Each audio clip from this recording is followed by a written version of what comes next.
जय हिंद साथियों, मैं हर्ष कुमार आपके अपने यूट्यूब चैनल हर्ष स्टडी IQ GK में आपका स्वागत करता हूं। तो आज के वीडियो में हम लोग जानने वाले हैं सर्वोच्च न्यायालय के बारे में। तो फ्रेंड, आप किसी भी एग्ज़ाम की तैयारी कर रहे होंगे, ये वीडियो बहुत ही इम्पॉर्टेंट रहेगा, इसलिए वीडियो को अंत तक देखिएगा। अगर ये वीडियो आपको इन्फॉर्मेटिव लग रहा हो तो चैनल को लाइक और सब्सक्राइब जरूर कर लीजिएगा। तो चलिए जानते हैं सर्वोच्च न्यायालय से जुड़े हुए महत्वपूर्ण प्रश्न उत्तर के माध्यम से।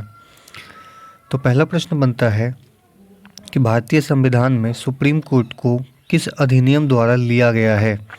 यानी कि ये जो सुप्रीम कोर्ट है, जिसे हम लोग सर्वोच्च न्यायालय के नाम से भी जानते हैं, इसे किस अधिनियम के तहत बनाया गया है, ये पूछा गया है।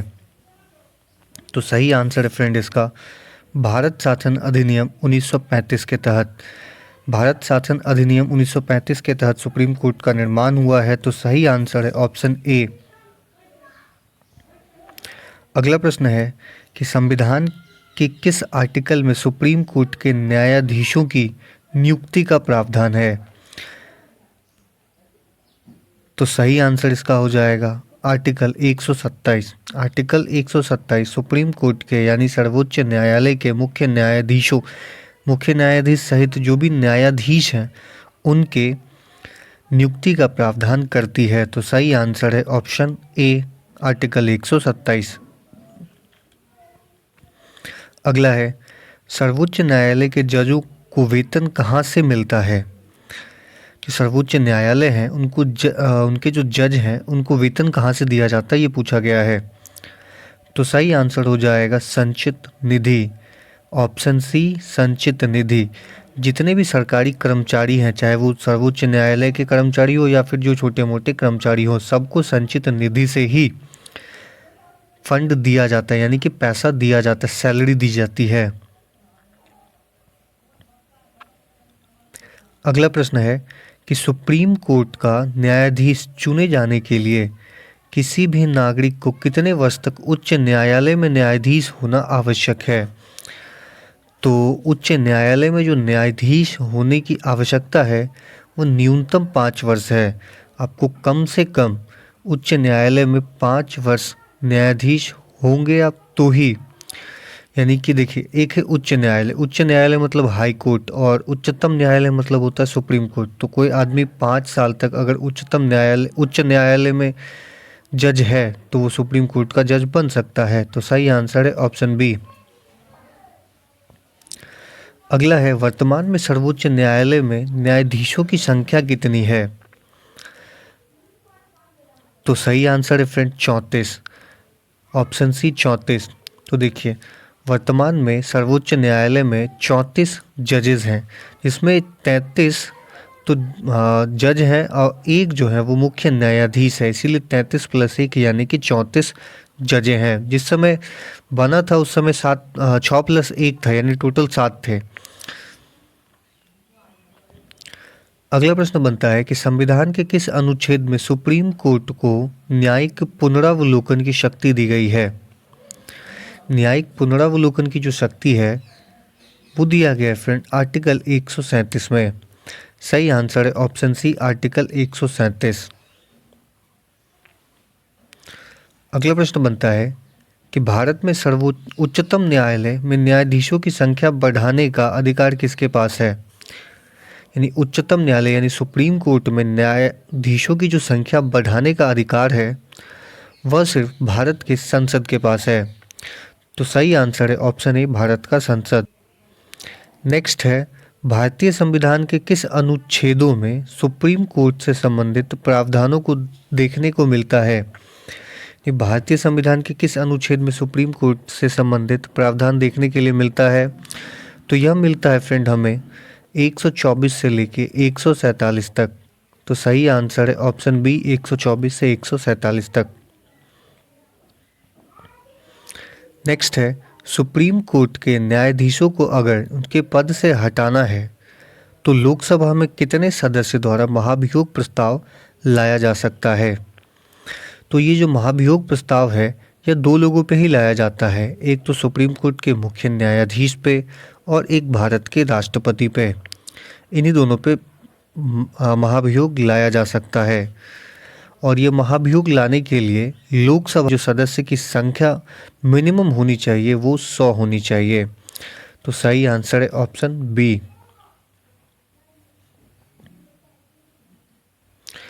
अगला है सर्वोच्च न्यायालय में न्यायाधीश की नियुक्ति होने के लिए व्यक्ति को कम से कम कितने वर्ष उच्च न्यायालय में एडवोकेट होना चाहिए। देखिए, इससे पहले मैंने आपको बताया था कि सर्वोच्च न्यायालय में यानी सुप्रीम कोर्ट में कोई आदमी अगर मुख्य न्यायाधीश यानी न्यायाधीश बनना चाहता है तो उसे कम से कम उच्चतम न्यायालय यानी कि हाई कोर्ट में 5 साल या तो जज रहना पड़ेगा या फिर उसी न्यायालय में यानी हाई कोर्ट में 10 साल एडवोकेट यानी कि वकील के पद पे रहना होगा, तो ही वह सुप्रीम कोर्ट में न्यायाधीश बन सकता है। तो इसका सही आंसर है ऑप्शन बी 10। अगला है सर्वोच्च न्यायालय के न्यायाधीश भारत के राष्ट्रपति द्वारा हटाए जा सकते हैं। तो भारत के राष्ट्रपति जो है वो सर्वोच्च न्यायालय के राष्ट्रपति को हटा सकते हैं, लेकिन किस आधार पर हटा सकते हैं? तो वो संसद में महाभियोग प्रस्ताव अपील पारित होने पर उसे हटा सकते हैं और कोई तरीका नहीं है। तो सही आंसर है ऑप्शन डी। नेक्स्ट है मौलिक अधिकारों की रक्षा के लिए सुप्रीम कोर्ट को रिट जारी करने की शक्ति किस आर्टिकल के तहत दी गई है? तो यह जो आर्टिकल है फ्रेंड, आर्टिकल 32 के तहत इनको यानी कि सुप्रीम कोर्ट के जजेस को यानी कहे कि सुप्रीम कोर्ट को रिट जारी करने की शक्ति दी गई है। तो सही आंसर है ऑप्शन ए आर्टिकल 32। और आपको पता है कि रिट जो है वो 5 टाइप के जारी कर सकती है सुप्रीम कोर्ट। नेक्स्ट है कि मौलिक अधिकारों की रक्षा के लिए सुप्रीम कोर्ट कितने प्रकार का रिट जारी कर सकता है? तो मैंने बताया आपको ये 5 प्रकार के रिट जारी कर सकते हैं। तो ये कौन कौन रिट हो सकते हैं वो मैं देख लेते हैं। तो सर्वोच्च न्यायालय द्वारा पहला जो रिट जारी कर सकता है वो है बंदी प्रत्यक्षीकरण यानी हैबियस कार्पस का।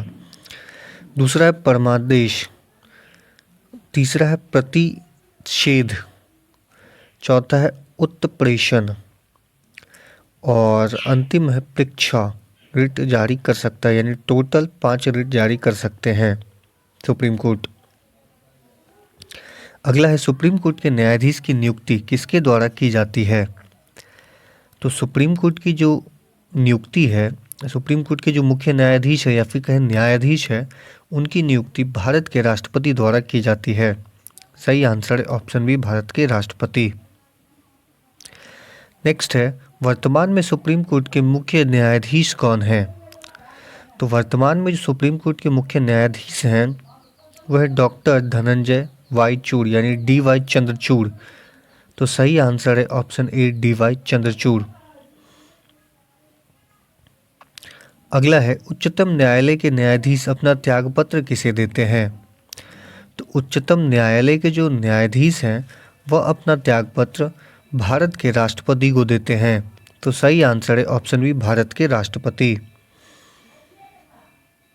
नेक्स्ट क्वेश्चन बनता है किसे संविधान का संरक्षक माना जाता है? तो संविधान का जो संरक्षक है वह माना जाता है फ्रेंड भारत के सुप्रीम कोर्ट को, यानी सुप्रीम कोर्ट को। तो सही आंसर है option B supreme court. Next question बनता है कि सुप्रीम कोर्ट के गठन के समय सुप्रीम कोर्ट के न्यायाधीशों की संख्या कितनी थी? जिस समय सुप्रीम कोर्ट का गठन हुआ था उस समय भारत में सुप्रीम कोर्ट के न्यायाधीशों की संख्या कितनी थी ये पूछा गया है।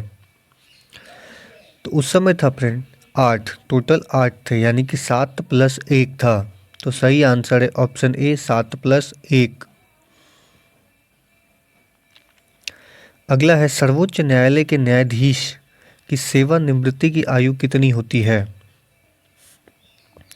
तो जो सेवानिवृत्ति की आयु होती है वह होती है 65 वर्ष। तो सही आंसर है ऑप्शन बी 65 वर्ष। नेक्स्ट क्वेश्चन है कि निम्नलिखित में उच्चतम न्यायालय की सबसे पहली महिला न्यायाधीश कौन थी? उच्चतम न्यायालय की सबसे पहली महिला न्यायाधीश जो थी फ्रेंड, वो थी फातिमा बीबी। तो सही आंसर है ऑप्शन बी, फातिमा बीबी। और ये पहली महिला न्यायाधीश थी सुप्रीम कोर्ट की। नेक्स्ट है, सर्वोच्च न्यायालय के प्रथम मुख्य न्यायाधीश कौन थे? तो सर्वोच्च न्यायालय के जो प्रथम मुख्य न्यायाधीश थे वह थे फ्रेंड हीरालाल जे कानिया। तो सही आंसर है ऑप्शन ए, हीरालाल जे कानिया। ये थे सर्वोच्च के प्रथम मुख्य न्यायाधीश। नेक्स्ट है, सर्वोच्च न्यायालय के न्यायाधीशों को उसके पद से केवल किन प्रमाणित आधारों पर हटाया जा सकता है? तो उनको कदाचार और असमर्थता, इन्हीं दोनों प्रामाणिकता पे इन्हें हटाया जा सकता है। तो सही आंसर है ऑप्शन सी, यानी कि कदाचार और असमर्थता। नेक्स्ट है कि सर्वोच्च न्यायालय के मुख्य न्यायाधीशों को प्रति माह कितना वेतन मिलता है? तो सर्वोच्च न्यायालय के जो मुख्य न्यायाधीश है उनको मिलता है फ्रेंड 2,80,000 रुपया पर महीना। तो सही आंसर है ऑप्शन सी, 2,80,000 रुपया पर महीना। नेक्स्ट है, सर्वोच्च न्यायालय के अन्य न्यायाधीशों को प्रति माह कितना वेतन मिलता है? तो सर्वोच्च न्यायालय के जो अन्य न्यायाधीश हैं उनको जो प्रति माह वेतन दिया जाता है वो दिया जाता है 2,50,000। सही आंसर है ऑप्शन बी, 2,50,000। नेक्स्ट है, भारतीय संविधान के किस भाग में संघीय न्यायपालिका का उल्लेख है? तो किस भाग में संघीय न्यायपालिका का जो उल्लेख है वह है भाग 5। तो सही आंसर है ऑप्शन डी, भाग 5।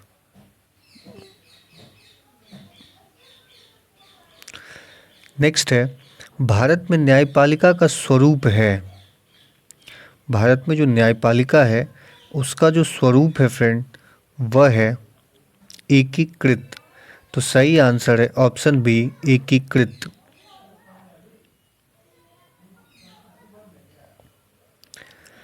नेक्स्ट है, सर्वोच्च न्यायालय कौन सा प्रलेख जारी नहीं कर सकता? तो सर्वोच्च न्यायालय जो है निषेधाज्ञा जो है ये प्रलेख जारी नहीं कर सकता। सही आंसर है ऑप्शन बी। नेक्स्ट है, सर्वोच्च न्यायालय के मुख्य न्यायाधीश के पद पर सर्वाधिक यानी कि सबसे लंबे समय तक पदस्थ रहने वाले न्यायाधीश कौन है फ्रेंड? तो वे हैं फ्रेंड वाई.वी. चंद्रचूड़। तो सही आंसर है ऑप्शन डी, वाई.वी. चंद्रचूड़। अगला है, निम्नलिखित में से किसके मामले उच्च न्यायालय व उच्चतम न्यायालय दोनों की अधिकारिता में आता है? यानी कि ऐसा कौन सा मामला है जो उच्चतम न्यायालय यानी कि सुप्रीम कोर्ट और उच्च न्यायालय यानी कि हाई कोर्ट दोनों उस पर सुनवाई कर सकते हैं? तो वह फिर मूल अधिकारों का संरक्षण। मूल अधिकारों का संरक्षण जो है ये दोनों न्यायालय कर सकते हैं। तो सही आंसर है ऑप्शन सी। नेक्स्ट है, सर्वोच्च न्यायालय के न्यायिक कामकाज के लिए किस भाषा का प्रयोग किया जाता है? यानी उच्चतम न्यायालय जो है यानी कि सुप्रीम कोर्ट जो है इसमें कामकाज की जो भाषा है वह वर्तमान में अंग्रेजी है। तो सही आंसर है ऑप्शन बी, अंग्रेजी। नेक्स्ट है, भारतीय संविधान की व्याख्या करने का मुख्य अधिकारी कौन है? तो भारतीय संविधान की जो व्याख्या करने का मुख्य अधिकारी है वह है फ्रेंड भारत के सर्वोच्च न्यायालय। तो सही आंसर है ऑप्शन डी, सर्वोच्च न्यायालय। नेक्स्ट है, राष्ट्रपति और उपराष्ट्रपति से संबंधित चुनाव विवादों को सुलझाने का अधिकार उच्चतम न्यायालय को है या उसका क्या है? तो यह जो उसका है फ्रेंड यह मौलिक अधिकार है उसका, यानी कि राष्ट्रपति और उपराष्ट्रपति संबंधित चुनाव के विवाद को सुलझाने का उच्चतम न्यायालय का यह मौलिक अधिकार है। तो सही आंसर है ऑप्शन ए, मौलिक अधिकार। नेक्स्ट है, उच्चतम न्यायालय के मुख्य न्यायाधीश के पद पर सबसे कम समय तक कौन आसीन रहे हैं? तो ये रहे फ्रेंड कमल नारायण सिंह। सही आंसर है option C, Kamal Narayan Singh. Next है, राष्ट्रपति सर्वोच्च न्यायालय के अन्य न्यायाधीशों की नियुक्ति में किसका परामर्श करते हैं? तो वो परामर्श करते हैं फ्रेंड सर्वोच्च न्यायालय के मुख्य न्यायाधीशों से। तो सही आंसर है ऑप्शन ए, सर्वोच्च न्यायालय के मुख्य न्यायाधीश। अगला है, भारत में न्यायपालिका है। तो भारत की जो न्यायपालिका है फ्रेंड वह है स्वतंत्र। सही आंसर है ऑप्शन ए, स्वतंत्र। अगला है, निम्नलिखित में से भारत के किस मुख्य न्यायाधीश ने राष्ट्रपति के रूप में काम किया? तो जो मुख्य न्यायाधीश है उन्होंने भारत के राष्ट्रपति के रूप में काम किया था, उनका नाम था जस्टिस एम हिदायतुल्लाह। तो सही आंसर है ऑप्शन ए। अगला है, जब राष्ट्रपति एवं उपराष्ट्रपति का पद खाली हो तो भारत के राष्ट्रपति के पद पे कौन रहता है? तो जब भारत के राष्ट्रपति और उपराष्ट्रपति दोनों नहीं होना तो भारत के जो मुख्य न्यायाधीश हैं वो उस पद पे विराजमान होते हैं। सही आंसर है ऑप्शन बी। अगला है, सर्वोच्च न्यायालय के किस न्यायाधीश के विरुद्ध 11 मई 1993 को लोकसभा में लाया गया महाभियोग प्रस्ताव असफल रहा था? तो वो थे न्यायमूर्ति वी रामास्वामी। तो सही आंसर है ऑप्शन सी। तो फ्रेंड, अगर ये वीडियो आपको इन्फॉर्मेटिव लगी हो तो चैनल को लाइक और सब्सक्राइब जरूर कीजिएगा। मिलते हैं अगले वीडियो में।